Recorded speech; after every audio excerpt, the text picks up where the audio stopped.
गेल्या 22 वर्षापासून ठाणे शहरातील घर व्यावसायिक मालमत्तांच्या खरेदीसाठी नागरिकांना आकर्षक पर्याय सवलती उपलब्ध करणाऱ्या क्रेडाई एमसीएचआय ठाणे यांच्या वतीने एमसीएचआय हे तो भरोसा आहे अशी टॅगलाईन घेऊन यंदा 17 एप्रिल ते 19 एप्रिलपर्यंत भव्य प्रॉपर्टी प्रदर्शन भरवण्यात येत आहे। ठाणे पश्चिम येथील बाळकुम येथील दोस्ती वेस्ट काउंटीमध्ये सकाळी 11 ते सायंकाळी 7 पर्यंत प्रदर्शनामध्ये ग्राहकांना शेकडो गृह व वाणिज्य प्रकल्पातून पसंतीच्या मालमत्तेची निवड करता येईल। या प्रदर्शनात कर्ज पुरवठा करण्यासाठी प्रसिद्ध बँक आणि खासगी वित्तीय संस्थांची दालनं असतील। क्रेडाई एमसीएचआय ठाणेचे अध्यक्ष सचिन विराणी यांनी पत्रकार परिषदेमध्ये ही माहिती दिली आहे।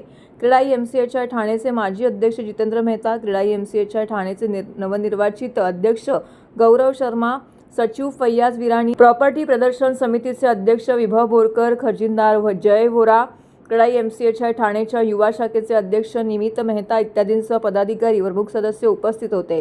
क्रेडाई एमसीएचआय ठाणे संस्थेने ठाणे शहराचा विकास, नागरिकांची गरज लक्षात घेऊन 22 वर्षात प्रदर्शनातून अनेक मालमत्ता प्रकल्प सादर केलेले आहेत।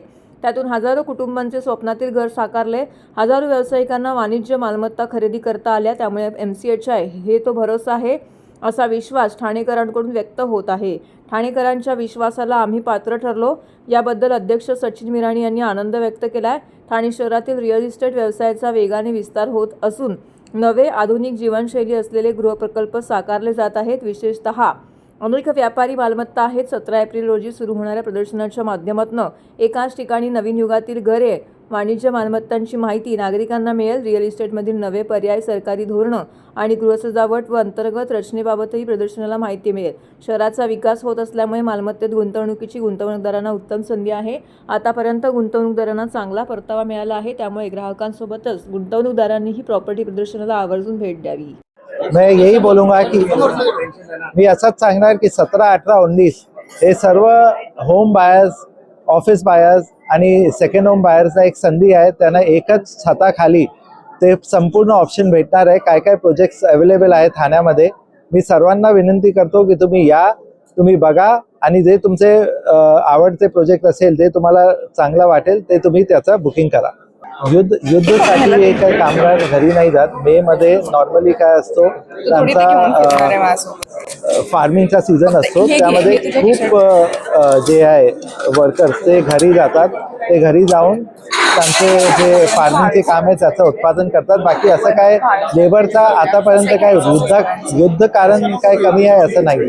असं काय फटकाने बसतो, ते फक्त 15-20 दिवसासाठी जातात आणि ते परत येतात। टोटल 30 बिल्डर्स आहेत, त्यांनी सहभाग घेतलाय आणि करीबन मोठी करीबन 100 प्रोजेक्ट्स आहे जे डिस्प्लेमध्ये आहे। कारण काय एक डेव्हलपरचं 2 ते 3 प्रोजेक्ट असतात। ते सर्वांनी पार्ट घेतलाय। तुम्ही या, त्यावेळी बघा तर तुम्हाला समजेल। यासाठी मी ह्याला ते आपल्या गव्हर्नमेंटला खूप धन्यवाद द्यायला सांगेल। स्पष्ट करून आपले जे डेप्युटी सीएम आहे एकनाथ शिंदे यांनी जे ट्रॅफिकचा प्रॉब्लेमसाठी जे काय सोल्युशन आहे ते सर्व इम्प्लिमेंट करून टाकलं आहे। कोस्टल रोड असेल की फ्रीवे एक्सटेन्शन ठाण्यापर्यंत असेल, भिवंडीचा रोड असेल, मेट्रो असेल, twin tunnel Borivali to Thane असेल, ते सर्व इन्फ्रास्ट्रक्चर काम चालू आहे। पण काही पण रातोरात होणार नाही आहे, त्याला 2 ते 3 वर्ष लागणार आहे। ते 2 ते 3 वर्षानंतर आम्हाला मी असं सांगू शकतो की जे तुम्ही ठाणा बघतात, तुम्ही एक डिफरंट आणि एक नवीन ठाणा बघता। पण मी पहिलेच सांगितलं होतं की कारू डॅम आणि शाही डॅमचा ऑलरेडी MMRDA ने 450 करोड ऑलरेडी रिलीज केला आहे आणि लवकरच 3 ते 4 वर्षात कारू आणि शाही डॅमचा उत्पादन होणार। हे पूर्ण पाणी ठाण्यासाठी और दूसरा चलो ठाणे, ते हर एक डेव्हलपर आहे त्यांच्यासाठी काही ना काही स्कीम काढणार आहे।